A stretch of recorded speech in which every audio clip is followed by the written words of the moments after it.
Hello everyone, this is Melanie from Melanie B's Creative Studio, and the last time you saw this piece, I had not completed it. So for now, it is about 99% complete. So what ended up happening while I was working on this and replacing the paints, I ended up only using 3 of the original paints that came with this kit, which was severely disappointing. But at the same time, the Schipper paints did an amazing job. So I was thrilled with the way this turned out. I still have a few little things that I want to touch up on, like down in here, I had a very dark, patchy color that didn't match the photo that I wanted to, replicate as much as possible. And so I put this color over the top, and as you can see, some of the darker spots are showing through, which just means this needs a second layer. So I had painted all these sections, and I didn't like that big blobs of color, patchiness. So what I did is I took what I had, which wasn't really the right kind of thing. I'd rather have a flat brush than an oval like this one, but this one will work. And I basically took the 2 colors that were beside each other and just did this kind of thing here. So I am going to show you that technique. And I will point out that I still have this number 17, which is kind of a white. It still did not want to cover like it needed to cover. So and then number 13 as well. So I'm going to have to kind of work on that as I blend with this kind of rough technique. I'm actually going to work on this side right here, because this needs to be blended into this gray needs to be blended into this blue is a little darker than it was supposed to be. So it's kind of like, that's what I'm going to use for my demonstration purposes. I'm just going to use this palette for kind of mixing or putting out the solid colors, and then I'll just mix kind of haphazardly on this. This painting did not come with a reference guide. So what I need to do is determine which color this is, and I can see from my replacement and my original paints that this is number 6 here, and I'm going to use the original number 6 because it's a little bit lighter and I don't really need it for opacity. I just need it for blending more so. So I'm going to pull this out, the original one, and here is number 13, which is going to be this color, which is a peachy color. And that is what I use with the Schipper paints. But again, I think I'm just going to use the 13 that came with the kit to do this kind of blending. And I'm not really worried about using a lot of it either, because these paints sucked. So, so I'm not really worried if I have to put a lot of it out. All right, so this color here is going to be number 11. Let's pull out 11. So this is why I didn't throw these away to begin with. And then I've also got some of this creamy color here, which is gonna be number 10. So I'm gonna pull out the original number 10. And that's the sections, that's just the only sections I'm gonna do for right now. Because you notice this is 11, this is 10, that's 13, that's 11, that's 10, 10, and then 6 is here. I'm going to scoop these out in their numerical order so I can kind of keep track of what's what. I've got my little metal stirrer here. You guys, this link is in the description of every one of my videos because it's fabulous. And I am going to scoop out a lot.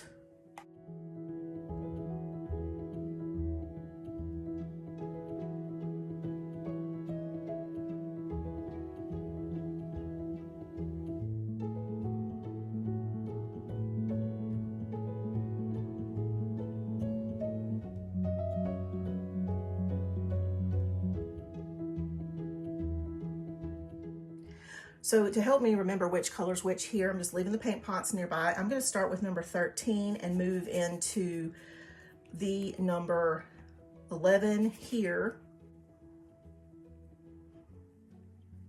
I'm just going to take off some of that color. And I'm just kind of smacking at it. I'm going to go ahead and go over the creamy color here too. I'm going to take off any excess and I'm going into number 10 And I'm just gonna do kind of that same stroke, just blending it in like that. I'll do a little more number 10 here. Now, if I feel like I've got too much paint, I can always come over here and blot it off, but for now, you hear I'm just using kind of it dry once the original color is off.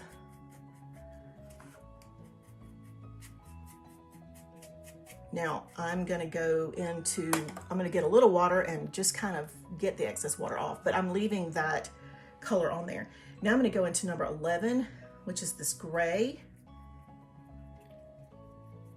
and just haphazardly blend into that in. Probably got too much there, but that's okay.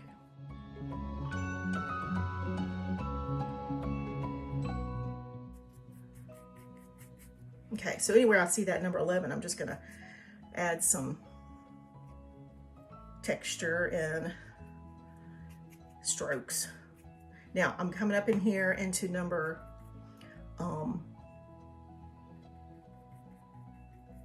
6, but this was number 13, so I'm just kind of pulling it too. And you notice I'm not really cleaning my brush in between. That's the purpose. I just want to blend them together without blending, if that makes any sense at all. And I'm changing my stroke direction. If I see too many stroke marks, like straight lines, things like that, I'm just kind of just, you know, stroking them away, just getting rid of them.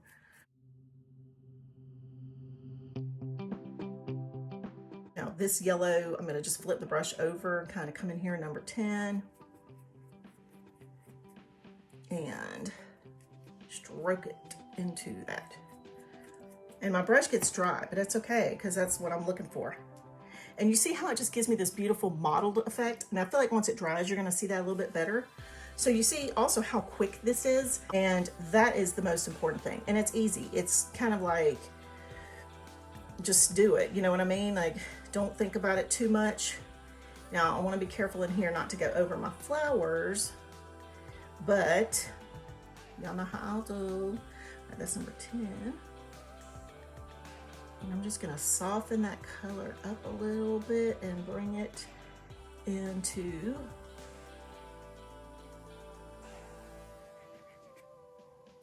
this.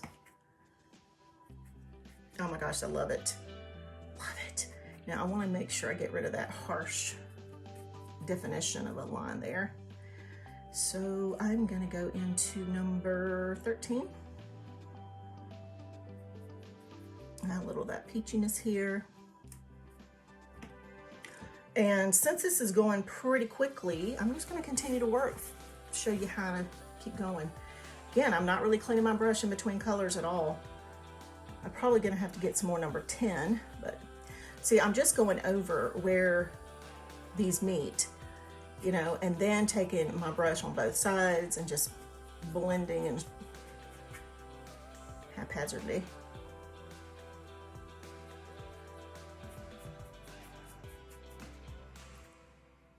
I'm gonna need some more number 10. I'm gonna go over this darker, a little bit of darker yellow of number 10. And one thing I didn't get out was 17, which I need once I get to that side over there.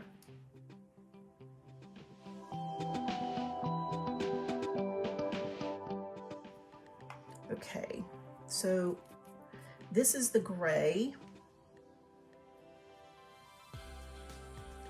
Y'all, it did freak me out a little bit to do this to begin with, and then I was like, oh, I love it. So I just kept going. So sometimes you just have to throw caution to the wind and do it. If you don't like it, it's just paint, right?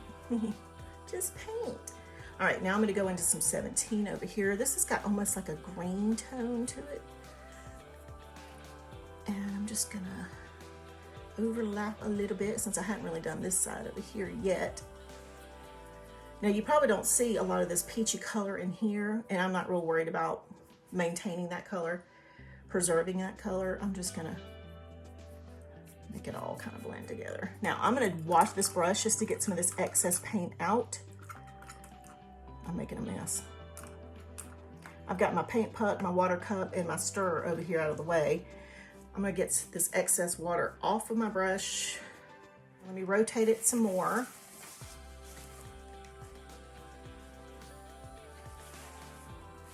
So I can do this section here. Now I wanna make sure I'm keeping my palette out of my painted section. So this again is number 11, and it moves into number 10 here and number 6, that little bit of number 6 right there. 17 is so transparent that I'm gonna put a lot more of that right there. Now let's go into our 6, bring some of that back. Number 6 is here also. I'm just gonna cover it. I'm gonna go ahead and cover that little bit of green there because I don't really think it necessarily needs that. Let's go into, oh, I need more 10.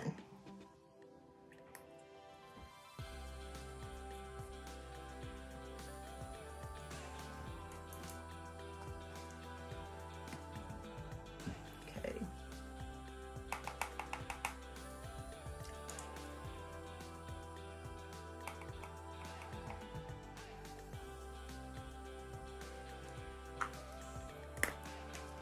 And 10 is what this yellow is here.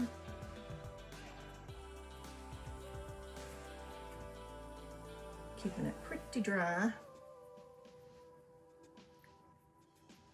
Now I'm going to go over into this peach. And it looks really kind of messy and yucky right now, but it's because I haven't softened these peachy edges yet. So now I've got to figure out what that color is. And it would be number 20. So I'm going to use the original number 20. So I'm going to get this a little bit backwards as far as numbers, but that's okay. Let's go ahead and put some number 20 there. And move into some number 20. Overlapping. Now just want it. And you guys, I'm not really trying to keep it as exact as the actual paint by number section. Like I want it to be mixed up. And I'll take smaller brushes in here, but for now, actually I might be able to do it. Because this is background. This is not really super important.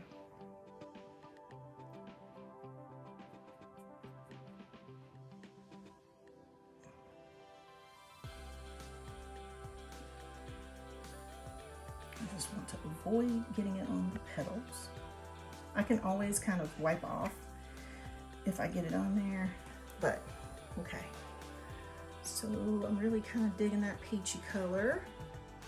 Let's get in here and start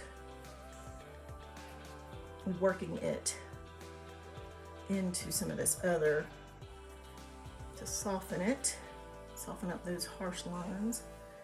These are basically flowers in the background.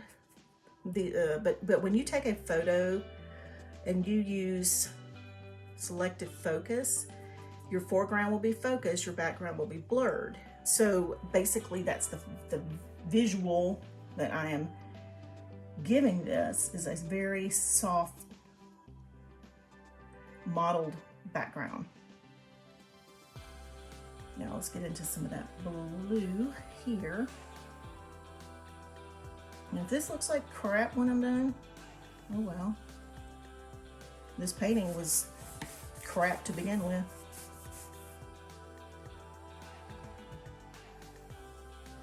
Okay, a little bit more down in here and then I will stop the video, but you can kind of get the idea of what I'm doing. I see something right here I want to go work on. Just a little bit, that line is showing through. So I'm gonna softly just smudge it out. I'm gonna go back to this section right here for a second and blend in some number 17. with this number 6 blue. So it's not quite as bold. And this is the gray. Okay. Just that'll tone down some of that blue a little bit, which I love, but I want to make sure that it's not super, like, drawing attention to it. Okay. Alrighty. So back to this little peachy part, and then that will be all. But as it dries, I can see if I need to do more blurring and more blending in of colors. And the most important thing is I'm not rinsing my brush between. Now, if it starts getting bogged down like it kind of is doing right now, I will rinse it and wipe off excess as much as possible. But I don't want to, I want it to just kind of keep blending all these colors without, if these were different colors, they would probably turn brown or tan if you mix them. But because of the way I'm doing it, it's not quite that way.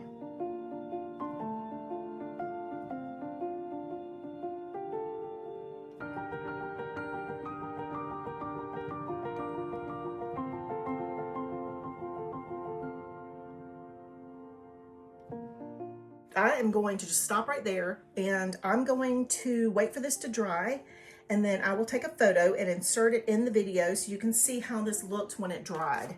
I will continue off screen to do the blending for the rest of this down in here, but that is the method, and I hope you guys like the way that looks, and I hope that it kind of frees you up to try it in a painting that, like a sky. This would be a perfect way to do your blending, because it's definitely not, it's not going to be structured and strict. Like a sky kind of blends all together. Most of the time we do kind of a blurring type of blending, but this gives me all of these ranges of color without having harsh lines, and that's what I love about it. So that's all for today, you guys, and I hope you enjoyed this. Don't forget to join me on Patreon, Facebook, Instagram, and Pinterest. Give this video a thumbs up. Let me know if you feel like this has helped you learn how to replace the paints for your kit if you need to, and how to produce a beautiful mottled looking background. All right, that's it for today. Thanks as always for watching. I will see you back soon.